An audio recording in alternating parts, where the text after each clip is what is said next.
all things relationship in Vietnam. I'm going to talk about red flags in dating and in being in a relationship in Vietnam, some of the issues that I came up against, and just in general, life around dating women in Vietnam. So my background is growing up in Australia, and I also lived in California for 10 years. So given that, one of the assumptions with Vietnam is that it's a traditional culture and a lot of the traditional values are going to be in relationships here because of that. But it's a modern world we live in and times have changed. So the main issue that I came up with in relationships is transparency, and around that, having honesty. So that's obviously an important thing in relationships, and it's one that is lacking in at least in my experience so far.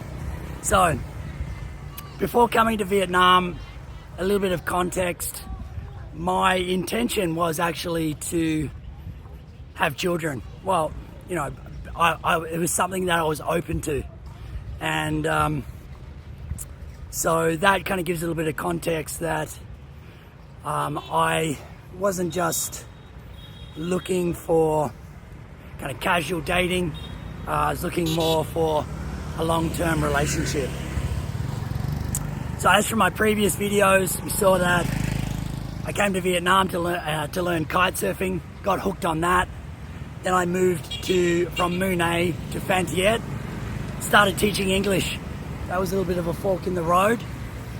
It was an opportunity to start teaching kite surfing or get into teaching English.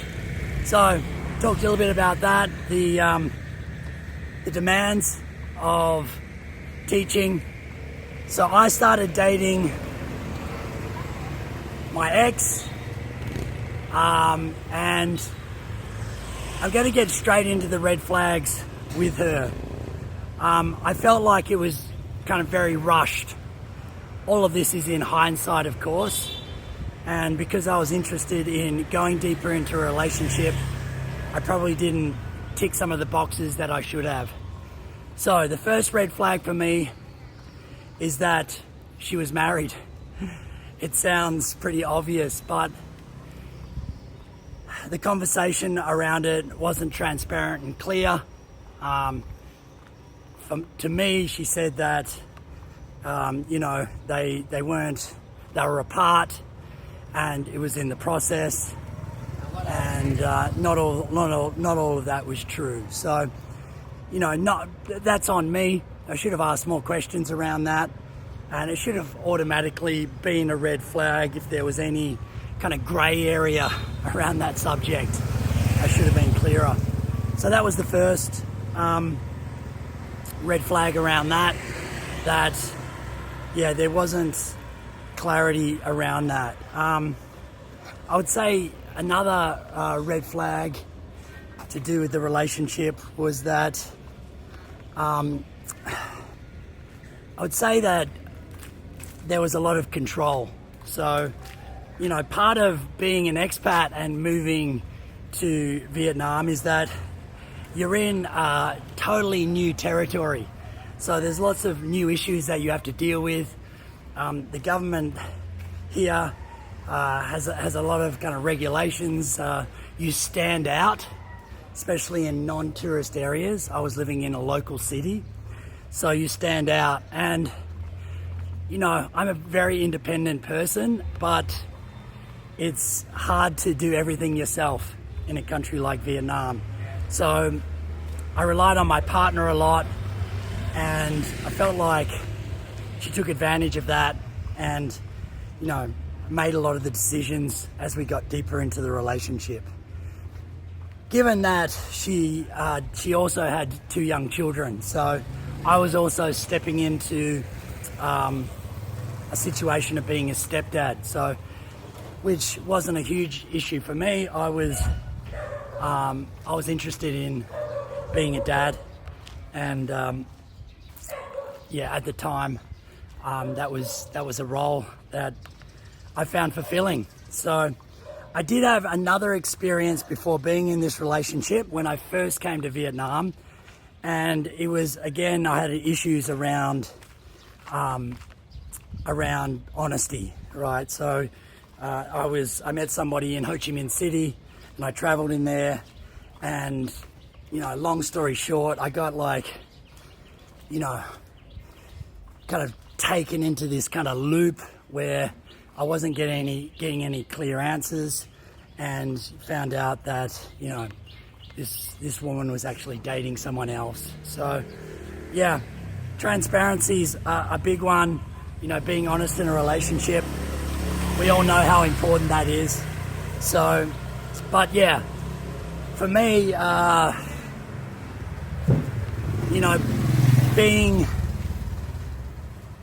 probably, in hindsight, taking my time a little more around the relationship, and it's easy to take these big steps with someone. The other one is that we went into business together. So opening Kangaroo English School, my school, it was a great opportunity. It's actually something that was something that I wanted to do in Vietnam, is do business here. I saw a lot of great opportunity, and I'll do another video on business in Vietnam, because there's a lot of pitfalls there that you can get caught up in too. So our business actually was very smooth. So this is my transition from Phan Thiet to Phan Rang. So Phan Thiet is in Binh Thuan, and Phan Rang is in Ninh Thuan, and actually the provinces, they're in the process of changing that over right now. So moving up to Phan Rang, there was an opportunity I saw as kind of being a big fish in a small pond, opening an English centre with foreign teachers, because there were no schools doing that in Phan Rang, where there was that happening in Phan Thiet, being so close to Mune, and having more foreigners. Even I'm in Phan Rang at the moment. Even nowadays, there's really not that many expats here. So yes, I had an opportunity to open Kangaroo English School. That moved very quickly too. Probably could have been some things I did with the licensing. My name was on the license. We opened a kind of local license. Didn't do anything around being a foreign investor around that. That would have been a lot more paperwork. So we got started on that. There was obviously a process of finding a location, which is basically driving around looking for rental signs. But everything actually fit into place really well. We got a great deal on a three-story property for rent, long-term situation. And then we got started on the infrastructure of setting that up. So I'm going to do another video on that on my school, because there's a lot of details in there that I want to go over. So, but yeah, the reason I'm bringing up the business is I feel that's a big red flag also to do business with your partner, especially so early in the relationship.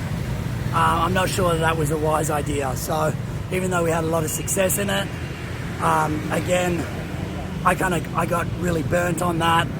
And I think there could have been some things that I did a lot different. So, a little bit of history around dating, marriage, relationships, also business in there. But most of my focus on this video is to do with relationships and the red flags that I came up against.